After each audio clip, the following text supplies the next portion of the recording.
Salut chers amis, je suis le docteur Yves Psalti, sexologue clinicien et thérapeute de couple. Désolé, je vais continuer encore à parler de l'infidélité, des relations extra-conjugales, de toutes formes, des différentes formes d'infidélité. Qu'est-ce que ça veut dire, des différentes formes d'infidélité? Infidélité, ça veut dire quoi? C'est un coup de canif donné au contrat. Le contrat, il peut être écrit, c'est-à-dire je te dois fidélité, c'est-à-dire que je ne vais pas aller coucher ailleurs, donc au moins exclusivité sexuelle. Le contrat, c'est ça. Soit il est écrit, on se doit fidélité, soit il est tacite, c'est-à-dire on sous-entend qu'on va être fidèles l'un pour l'autre. Mais fidélité, infidélité, c'est juste l'infidélité, c'est une question de tremper son sucre dans le tasse de quelqu'un d'autre. Est-ce qu'il n'y a pas d'autres formes d'infidélité? Et il y a d'autres formes d'infidélité. J'ai toute une liste que je vais vous présenter. C'est aussi de l'infidélité, c'est-à-dire un coup de canif au contrat. Une fois qu'on a signé ce contrat, on ne savait pas que ça allait devenir comme ça. Mais c'était tacite, même si on ne l'a pas écrit, donc il fallait respecter ça. Et ça, tu ne l'as pas respecté. Donc le plus souvent dans l'infidélité, qu'est-ce que c'est l'infidélité? Refuser des relations sexuelles.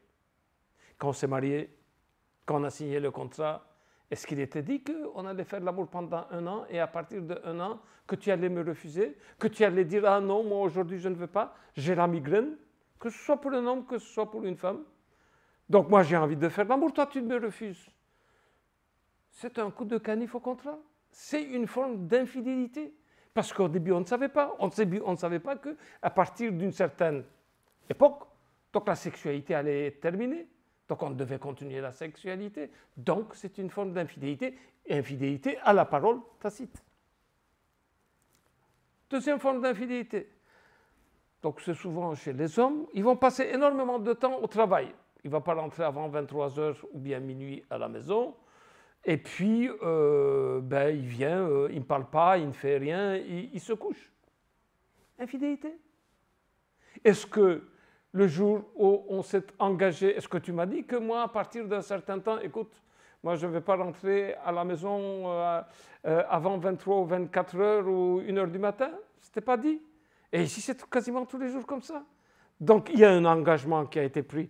Ça n'a jamais été, il était tacite, qu'on allait vivre un peu ensemble et que tu n'allais pas passer ton temps à l'extérieur. Infidélité. Une autre forme d'infidélité qui est très féminine. On a des enfants et la femme, elle s'investit terriblement aux enfants et elle oublie son homme. Est-ce que quand on s'est dit qu'on va se marier, qu'on aura des enfants, est-ce qu'il a été dit qu'une fois qu'on a des enfants, qu'on n'allait plus faire de l'amour? Donc c'est aussi une forme d'infidélité. Une forme d'infidélité, c'est-à-dire s'investir aux enfants et oublier l'autre personne pour continuer à faire l'amour. Infidélité aussi.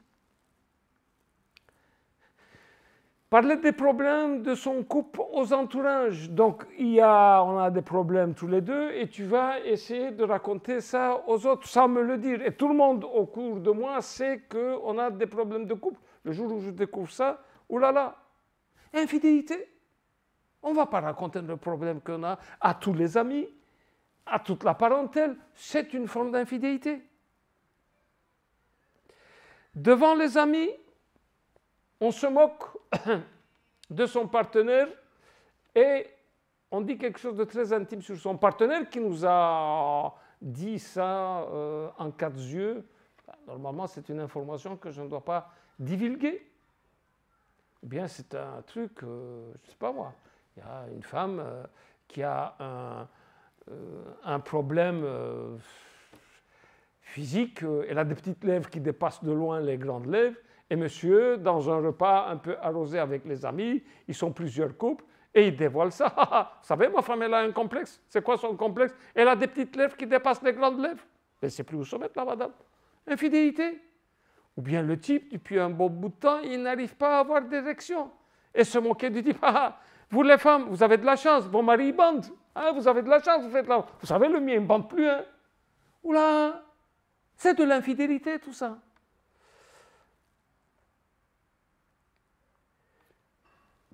Un truc qui n'est pas mal non plus, mais je l'ai vécu une seule fois. Vous savez, avant, donc je suis spécialiste, avant d'être sexologue, j'ai eu toute une vie sur la fécondation in vitro, les PMA, la procréation médicalement assistée. Donc j'avais mon laboratoire d'analyse de sperme et de fécondation in vitro. Un jour, le type, il vient, donc il doit donner son sperme, donc je lui donne le petit pot pour qu'il aille juste à côté au masturbatorium pour donner son échantillon de sperme. Il dit non, non, non, non. Il met sa main dans sa veste, tac, il me sort une énorme enveloppe, clac, il le met devant moi. C'est quoi ça? Ah, il dit ça, c'est pour vous, un cadeau de ma part pour vous. J'ouvre l'enveloppe, qu'est-ce que je vois? Des liasses de billets. J'ai dit, ça ne va pas non dans la tête, vous allez m'acheter pourquoi? Écoutez, il dit, non, c'est pas à vous acheter, moi je vous comprends tout ça, c'est pas pour vous acheter, mais c'est que vous ne disiez rien. Qu'est-ce que je ne dois rien dire? Ben, il dit, vous allez me faire un faux certificat, un faux rapport, il dit, en disant que mon sperme est bon. Et je dis, ben, allez donner votre sperme et puis on va voir si la qualité de votre sperme est bonne. Oui, mais il dit ça, non, parce que non, ça ne va pas. Il dit. Je dis, pourquoi? Parce qu'il n'y aura rien dans mon sperme. Ça veut dire quoi? Je dis. Et il dit, je suis vasectomisé. Et ce type-là, il avait 50 ans, à l'époque il avait 50 ans, qu'il a eu des enfants avec sa première épouse, il se marie avec une deuxième femme, mais entre-temps, avec la première épouse, il se fait vasectomiser et il ne dit rien à la petite jeune. Et la petite jeune veut un enfant. Oui, oui, oui, on va essayer, on va essayer, on va essayer. L'enfant ne vient pas, il dit, c'est de ta faute, tu es stérile, c'est de ta faute, moi j'ai rien. Regarde, moi j'ai 3 enfants. C'est de ta faute, de ta faute. Et puis, à un moment donné, le gynéco lui dit, bah, on a fait tous les examens chez madame, il n'y a rien. Et vous devez aller donner votre sperme chez le docteur Psalti pour voir comment est la qualité de votre sperme. Et il veut m'acheter pour que je fasse un rapport en disant, toute la faute est à madame, lui, il n'a aucun problème. Tchlac. Évidemment, l'enveloppe, je l'ai renvoyée. Donc, je ne rentre pas dans ce genre de choses. C'est une infidélité énorme. Donc, le type, il est stérile. Il ne le dit pas, il le cache. Sa femme veut un enfant et il attaque sa femme en disant c'est toi qui es stérile. Donc, il y a d'autres formes d'infidélité. Donc, on se fait beaucoup de photos à l'heure actuelle. Hein, donc, puisqu'il ne faut pas aller développer les photos ailleurs. Les photos sont virtuelles et on affiche un peu des photos de sa copine, de son copain, de sa femme et de son mari sur le net, sans demander à l'autre. Infidélité. Donc, vous voyez qu'il y a, la liste est tellement longue que je ne vais pas passer toute ma journée ici à vous. Donc, il y a plusieurs formes d'infidélité. Donc, l'infidélité, ça ne veut pas dire aller coucher seulement avec quelqu'un d'autre. Donc, l'infidélité, c'est un coup de canif tacite au contrat. Évidemment, il y a des formes d'infidélité, de trahison, comme les gens appellent. Il y a des petites trahisons, il y a des grandes trahisons. Ben, on verra ça la fois prochaine. Je vous souhaite une bonne journée. N'oubliez pas de cliquer ci-dessous, liker si vous avez aimé cette vidéo-là. À la prochaine fois.